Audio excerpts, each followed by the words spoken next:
Hello and welcome back to my channel. Today, y'all are gonna hear me rant about my favorite 10 movies of 2023. And before I get there, I will have to have a big disclaimer. This list does not contain Oppenheimer. If yours contain Oppenheimer, you can respectfully leave the video. I know like 8 people watches my videos. I don't know why. Anywho, I didn't like Oppenheimer, and it's not because it was against Barbie or anything. I didn't like Oppenheimer because it was a very shitty movie about just a bomber and a murderer and a fucking terrorist being the hero. So yeah, that's my 2 cents about it. I obviously watched way too many shows, way too many movies for my own good. Didn't have much going on other than watching stuff because why the fuck not? And I can confidently say that I managed to get like 10 amazing ones for 2023. I'm gonna just go ahead and start with number 10. Number 10 was Red, White, and Royal Blue. Of course, I have to include the gays. The gays were amazing. I really loved this. I've had the book on my Kindle for a while, and I never got around to read it. And then they fucking post that it's gonna become a movie, and it has none than my favorite girl from the L Word. Y'all go Google who that is, because oh my gosh, she ate. Anyways, this movie was so good. It was very cheesy, very soapy, but I loved it. I loved how it went all like America is the top, the UK is a little bottom. I loved it. I really liked it. It was really fun. And also, I can confidently say that it's 1000% better than the book. Even though I didn't read the book, I like started it, and I can tell that it works better as a movie because there's like the comedic timing, etc. It ate. Number 9. You are so not invited to my bat mitzvah. So I watched this in the summer with my sister. We had a blast. She enjoyed it so much. It's like her favorite genre because it features like a 13-year-old girl, and she's like a tween herself. And we just really enjoyed it. Like, it had little girls, it had sass, it had fun, it was funny. I really liked Adam Sandler, and I really liked that he brought his actual girls to film a really wholesome and cute movie. I can't say much about Jewish culture or about me enjoying any aspects of anything about it, because yes, I genuinely lately have been having strong feelings toward the Jews. I'm not gonna get there, but this movie was cute nonetheless. Adam Sandler and his family are my favorite Jewish people. I really loved how this is the first time probably that we get girls being girls and being friends and female friendship between really young people portrayed in a very serious tone, because a serious movie maker had made this. It's not just something stupid to pass the time. I really liked it, and I'm glad that my sister has stuff like this to watch for her for now, like for her age. Next we have Scream 6. Of course, I have to include a serious horror. There's in this list a serious horror and a comedy horror. Scream 6 was good. Scream 6 was good. Jenna Ortega was good. I can't tell you much about it because it's very spoilery, but this movie made me the most scared for 2023. It had the most jump scares.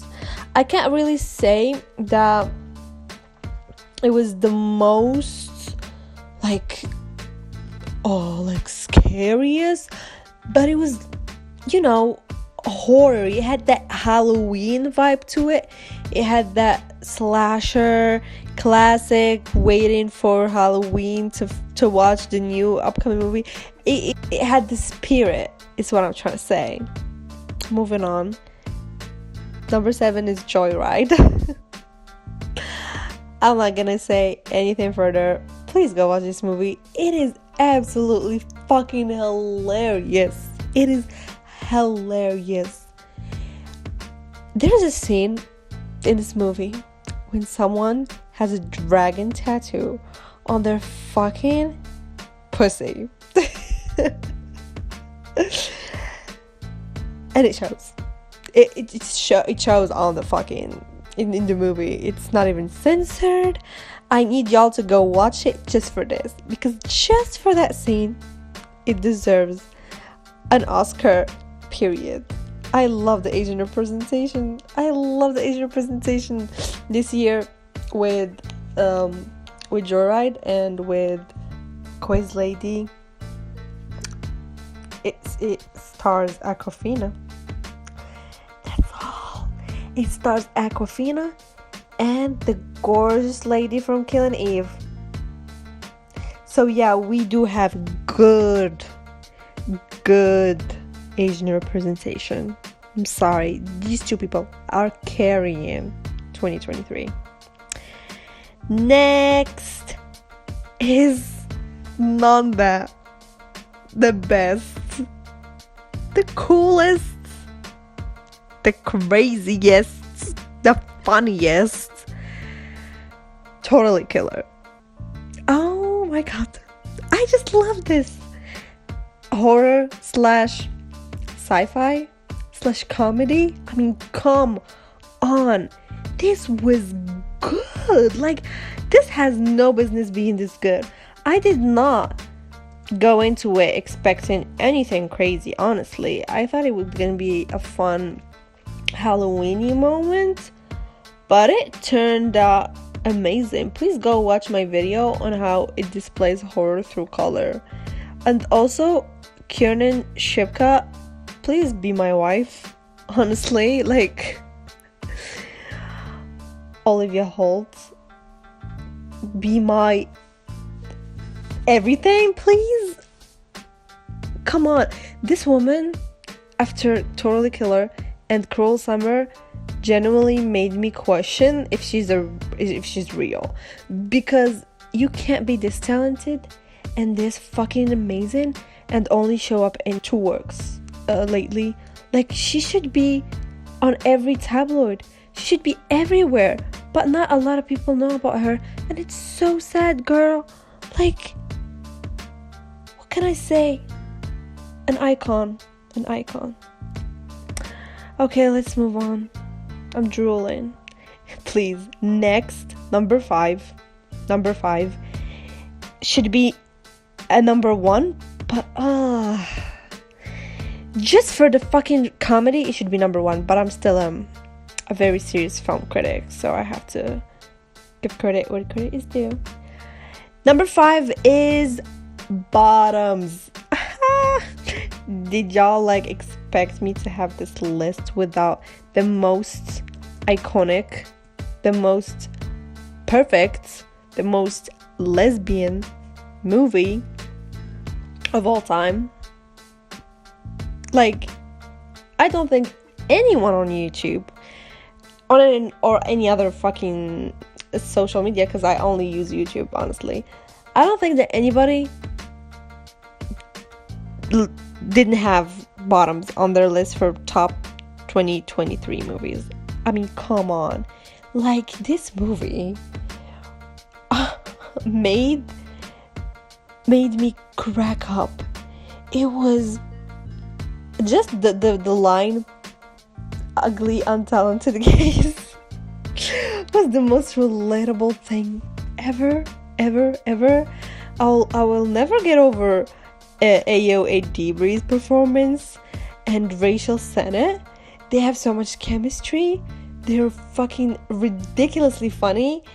And Rachel, can you please stop being in my top 10 every year? Because last year you aged with Baby Shiva, and now again, like, please, y'all, like, she's too good. She's too good.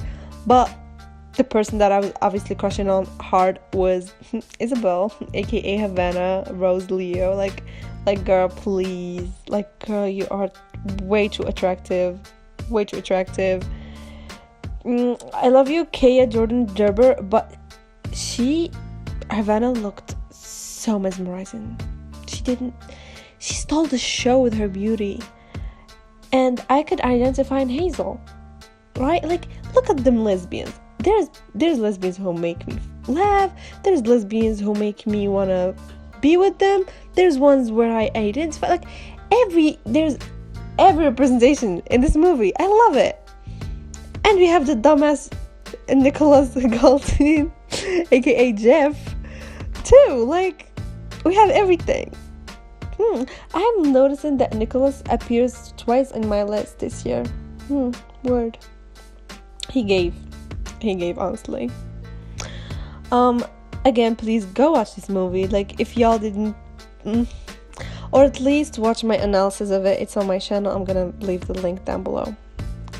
So, number four is a very much more serious tone. I think enough with the jokes, enough with the laughing and the comedy. Now I'm gonna put my film critic Betty hat on, and let's talk about some serious nitty-gritty shit. December. This movie made me want to throw up in a very bad way. Very, very bad way. This movie is seriously so sad, so disturbing. It's about this woman who tries to play another person in a movie, and that person happens to be a child groomer / rapist, and it stars the icons Julianne Moore and Natalie Portman. It's like, the story is about an actress trying to play an actress, but in a way it is actually just Natalie playing Julian, who's playing Gracie. You know what I mean? Like it's so meta. But the story is true, and there was actually a very disturbing person, Mary, who groomed her 13-year-old student. When I researched the true story, I got goosebumps because it was awful. It was very disturbing, especially the way this person is very much obnoxious and doesn't understand the consequences, or doesn't even acknowledge that they made a mistake. And I felt so bad in the movie for Joe, like the actual victim. It was heartbreaking. And Charles Melton put his all in the fucking act. Like, give the man an Oscar, honestly. Like, he showed that he is way more than just a Riverdale, honestly. Like, he showed that he's a real good actor and should be taken seriously. I can't stress enough how serious and very important this movie is. I really think it's like a grown-up ass movie, and I would really love for y'all to watch it in like maybe on like around January, February if you haven't, because January, February is like cold and grimy, and it just fits for this type of shit. But now let's pass to a like spring type of movie, you know, spring, colorful, girly, coquette. You know what I'm talking about? Yes, it's Miss Sofia Coppola. Oh yeah, I did write a whole article about all her movies on my blog, and said how much I love the bitch and how much she means every fucking thing to me, and how much she's the definition of a girl boss and an icon, and I love every single thing she does because it's all about girlhood and all about being like soft and feminine and just an icon. And she just proved to me that she can top all of that. You see like that pyramid, the top of the pyramid? On the top of the pyramid, going 3 for 3, Priscilla. Priscilla is good. Of course, the actress gave her all, and she just portrayed a very soft little helpless girl who's being manipulated by what's his name, Elvis. But come on, the writing and the story is beautiful. I love when shit is based on real stuff and it makes it more creative and not like just states the facts, but also doesn't even lie about what essentially happened. Like, she just knows how to make an autobiography. I didn't even bother to watch Elvis, to be honest with y'all, but I know for a fact that I would rather rewatch Priscilla 1,000 times than watch Elvis. I just know what I enjoy. I just know my taste at this point. Priscilla was so good. It was so good. It was so visually stunning. It was beautiful to look at. I couldn't look anywhere else, honestly. And it just made me see this whole story and this whole Malhama in a whole different light, you know. Also, Jacob Elordi served.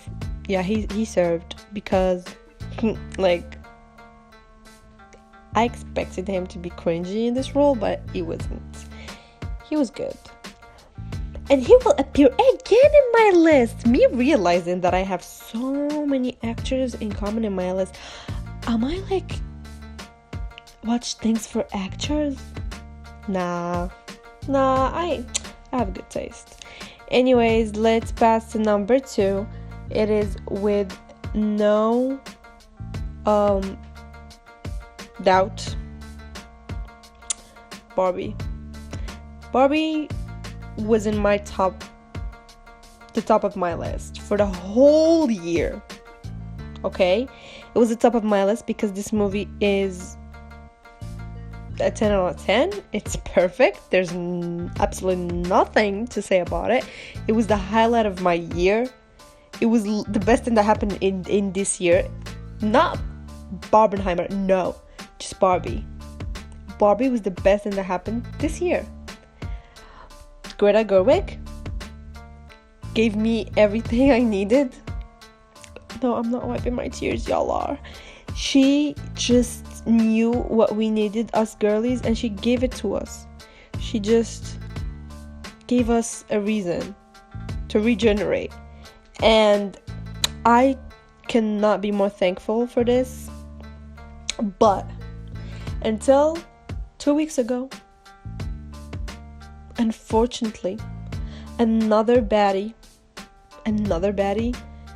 made a movie that was just way more crazy than Barbie and made me feel things way crazier than what Barbie made me feel.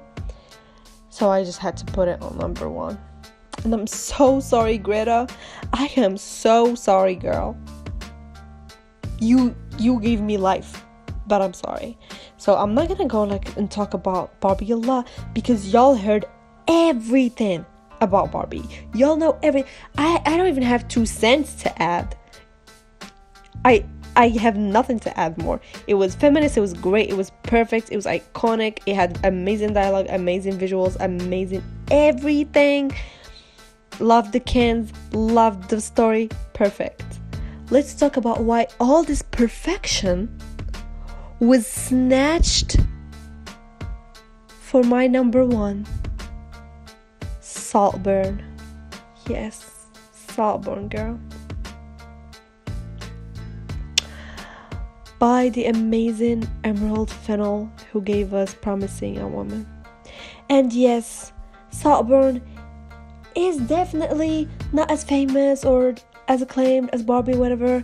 But oh my god, y'all, this movie made me feel. I had my eyes glued on the screen for the whole 2 hours and 7 minutes just watching weird shit. The weirdest shit. The shocking, most weirdest shit. And I don't give a fuck about people telling me, oh my god, the ending was like so stupid. The ending is like very insulting. They think that we're stupid and like I don't give a fuck. I don't give a fuck if the ending was too obvious or over-explanatory. I don't give a shit about the ending. What I give a shit about is how the story was portrayed from A to B. Like, oh god, the scenes in this movie, the craziness, the grossness in this movie, the body fluids in this movie. Oh my gosh, Mr. Jacob Elordi was giving his bad pussy into this, his cunt ussy into this. This was so good. I can't. He was such a sweet guy in this movie. Unlike Euphoria and Priscilla, he was such a sweet little golden boy who got screwed up by the cray-cray Barry Keoghan, aka Oliver Quick. And Oliver Quick snatched Felix real quick. It was crazy. And I obviously watched this for a totally different person, Carey Mulligan, obviously, because why the fuck not? Even though she had so little screen time, but she still gave an 8, and she was perfect. And this movie just made me question my life, and I couldn't watch anything for like 2 days afterwards. I was just sitting there going like, wow, this came out of the mind of a woman. Women. Of course it came out of the mind of a woman. What man would think of doing something so horrendous and crazy? I love her, honestly. She gave us like the most Wattpad, Tumblr, Pinterest type of vibe ever. And I feel like all these movies that I mentioned are so Wattpad-y, Tumblr-y, Pinteresty type of stuff. You can feel a pattern on all these. They're all like mostly women directors, women actresses eating it up, or like just pretty girls being pretty.